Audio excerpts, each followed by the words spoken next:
ভারতের রাজনীতিতে সামাজিক যোগাযোগ মাধ্যমের প্রভাব নতুন কিছু নয়।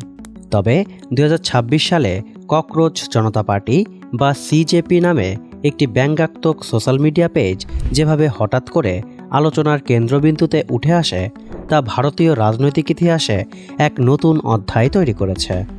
মাত্র কয়েকদিনের মধ্যেই লাখ লাখ তরুণ এই আন্দোলনের সঙ্গে যুক্ত হয়ে পড়ে। মূলত ভারতের প্রধান বিচারপতির একটি বিতর্কিত মন্তব্যকে কেন্দ্র করে এই আন্দোলনের জন্ম হয়।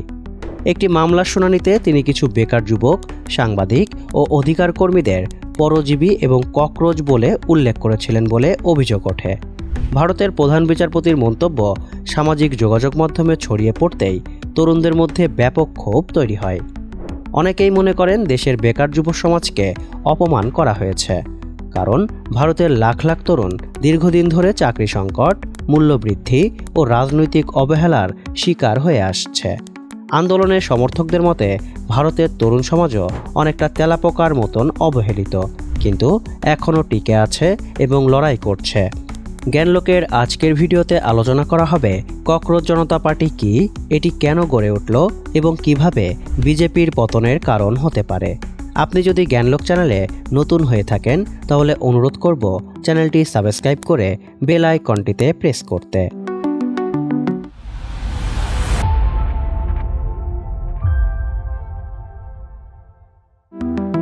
ককরোচ জনতা পার্টি মূলত একটি অনলাইন ভিত্তিক ব্যঙ্গাত্মক রাজনৈতিক আন্দোলন। এটি প্রচলিত অর্থে নিবন্ধিত কোনো রাজনৈতিক দল নয়, বরং তরুণদের ক্ষোভ, হতাশা এবং রাজনৈতিক অবিশ্বাসকে কেন্দ্র করে গড়ে ওঠা একটি ডিজিটাল প্ল্যাটফর্ম। এই প্ল্যাটফর্মের প্রতিষ্ঠাতা অভিজিৎ মজা করেই এই আন্দোলনের ধারণা শুরু করেছিলেন, কিন্তু খুব দ্রুত এটি সামাজিক যোগাযোগ মাধ্যমে ভাইরাল হয়ে পড়ে। এরা নিজেদেরকে অলস ও বেকারদের কণ্ঠস্বর বলে পরিচয় দেয়। বিভিন্ন সামাজিক যোগাযোগ মাধ্যম ব্যবহার করে তারা নিজেদের বক্তব্য তুলে ধরে।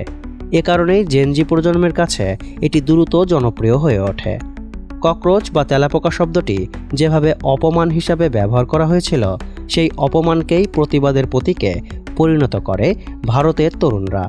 ফলে এটি ধীরে ধীরে সামাজিক ও রাজনৈতিক আলোচনার গুরুত্বপূর্ণ অংশে পরিণত হয়। আজকের ডিজিটাল যুগে রাজনৈতিক আন্দোলন কেবল রাজপথে সীমাবদ্ধ নয়, বরং অনলাইন প্ল্যাটফর্ম, মিম কালচার, ভাইরাল ভিডিও এবং সামাজিক যোগাযোগ মাধ্যম এখন নতুন প্রজন্মের নতুন রাজনৈতিক হাতিয়ারে পরিণত হয়েছে। ককরোচ জনতা পার্টি সেই বাস্তবতারই একটি বড় উদাহরণ। তবে শুধু বিচারপতির মন্তব্যই নয়, এর পেছনে আরও গভীর সামাজিক কারণ রয়েছে। ভারতের তরুণদের একটি বড় অংশ মনে করে প্রচলিত রাজনৈতিক দলগুলো তাদের প্রতিনিধিত্ব করে না। তারা মনে করে চাকরির প্রতিশ্রুতি পূরণ হচ্ছে না, রাজনৈতিক দলগুলো কর্পোরেট প্রভাবের অধীনে চলে গেছেন, গণমাধ্যমের স্বাধীনতা কমছে এবং সাধারণ মানুষের কণ্ঠস্বর দমন করা হচ্ছে। ফলে ককরোচ জনতা পার্টি হয়ে ওঠে তরুণদের হতাশার প্রতীক। ভারতের বিপুল তরুণ জনগোষ্ঠীর মধ্যে রাজনৈতিক হতাশা ক্রমশ বাড়ছে। অনেক তরুণ মনে করে রাজনীতি এখন কেবল ক্ষমতাবান ও ধনীদের খেলা, সাধারণ শিক্ষিত বেকার যুবকদের জন্য সেখানে কোনো জায়গা নেই। আর ককরোচ জনতা পার্টি সেই হতাশ তরুণদের জন্য নতুন ধরনের রাজনৈতিক ভাষা তৈরি করেছে। ফলে তরুণরা সহজেই এর সঙ্গে নিজেদের সম্পর্ক খুঁজে পাচ্ছে।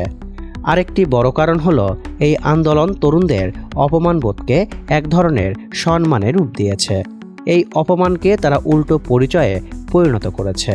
তারা এমনভাবে রাজনৈতিক সমালোচনা করে যা তরুণদের কাছে বিনোদনের মতন মনে হয়। ফলে আন্দোলনটি খুব দ্রুত ভাইরাল হয়ে পড়ে। আরও গুরুত্বপূর্ণ বিষয় হলো এই আন্দোলন তরুণদের মধ্যে কমিউনিটি তৈরি করেছে।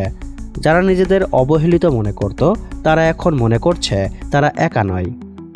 যদিও এটি একটি ব্যঙ্গাত্মক আন্দোলন হিসাবে শুরু হয়েছিল, পরে তারা বেশ কিছু রাজনৈতিক দাবিও সামনে আনে। তাদের দাবি হলো শিক্ষা ও কর্মসংস্থানের উন্নতি করতে হবে, বিচার ব্যবস্থাকে রাজনৈতিক প্রভাবমুক্ত রাখতে হবে, নির্বাচন কমিশনের জবাবদিহিতা নিশ্চিত করতে হবে, দলবদলকারী রাজনীতিবিদদের শাস্তি দিতে হবে এবং মিডিয়ার উপর থাকা সরকারের প্রভাব কমাতে হবে। যদিও ককরোচ জনতা পার্টি এখনও কোনো আনুষ্ঠানিক রাজনৈতিক দল নয়, তবুও এর প্রভাব ইতিমধ্যে ভারতীয় রাজনীতিতে পড়তে শুরু করেছে। এটি দেখিয়ে দিয়েছে যে ভারতের তরুণ সমাজ প্রচলিত রাজনীতিতে বেশ হতাশ এবং নতুন ধরনের রাজনৈতিক প্রতিনিধিত্ব চায়। সামাজিক যোগাযোগ মাধ্যমে ককরোচ জনতা পার্টির জনপ্রিয়তা ভারতের বড় বড় রাজনৈতিক দলগুলোকেও বেশ চাপে ফেলেছে, কারণ কয়েকদিনের মধ্যেই তাদের অনুসারীর সংখ্যা কয়েক লাখে পৌঁছে গেছে। বিরোধী দলগুলোও এই আন্দোলনকে সমর্থন দিতে শুরু করে, ফলে এটি ধীরে ধীরে সরকার বিরোধী মনোভাবের প্রতীক হয়ে ওঠে। ককরোচ জনতা পার্টি সরাসরি বিজেপির বিরুদ্ধে গঠিত না হলেও অনেক বিশ্লেষক মনে করেন এটি দীর্ঘমেয়াদে বিজেপির জন্য সমস্যার কারণ হতে পারে, কারণ বিজেপির সবচেয়ে বড় শক্তিগুলোর একটি ছিল তরুণদের ভোট ব্যাংক। কিন্তু বর্তমানে বেকারত্ব, মূল্যবৃদ্ধি এবং ভবিষ্যৎ নিয়ে অনিশ্চয়তার কারণে অনেক তরুণ হতাশ হয়ে পড়েছে, আর ককরোচ জনতা পার্টি সেই হতাশাকে সংগঠিত করেছে। আরও বড় বিষয় হলো ককরোচ জনতা পার্টি তরুণদের মধ্যে অ্যান্টি এস্টাবলিশমেন্ট মানসিকতা তৈরি করেছে, অর্থাৎ তারা প্রচলিত ক্ষমতা কাঠামোর বিরুদ্ধে অবস্থান নিতে উৎসাহিত করেছে। যদি এই আন্দোলন ভবিষ্যতে অফলাইন সংগঠনের রূপ নেয়, তাহলে এটি বিজেপির তরুণ সমর্থকদের একটি বড় অংশকে দূরে সরিয়ে দিতে পারে। তবে এটিও সত্য যে বর্তমানে ককরোচ জনতা পার্টির সাংগঠনিক শক্তি খুব সীমিত, তাই এখনই এটিকে বিজেপির পতনের কারণ বলা অতিরঞ্জিত হবে। কিন্তু এটি যে ভারতের রাজনৈতিক অস্থিরতার একটি নতুন সংকেত তা অস্বীকার করা কঠিন।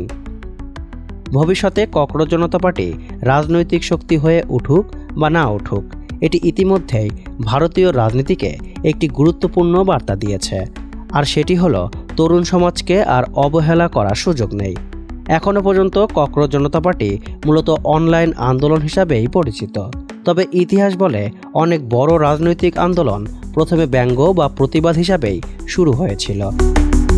বন্ধুরা, ভিডিওটি শেষ পর্যন্ত দেখার জন্য আপনাদের সকলকে ধন্যবাদ। আমাদের পরবর্তী ভিডিওগুলো আপলোড হওয়ার সাথে সাথে দেখতে চাইলে চ্যানেলটি সাবস্ক্রাইব করে বেল আইকনটিতে ক্লিক করুন। সবাই ভালো থাকবেন, সুস্থ থাকবেন।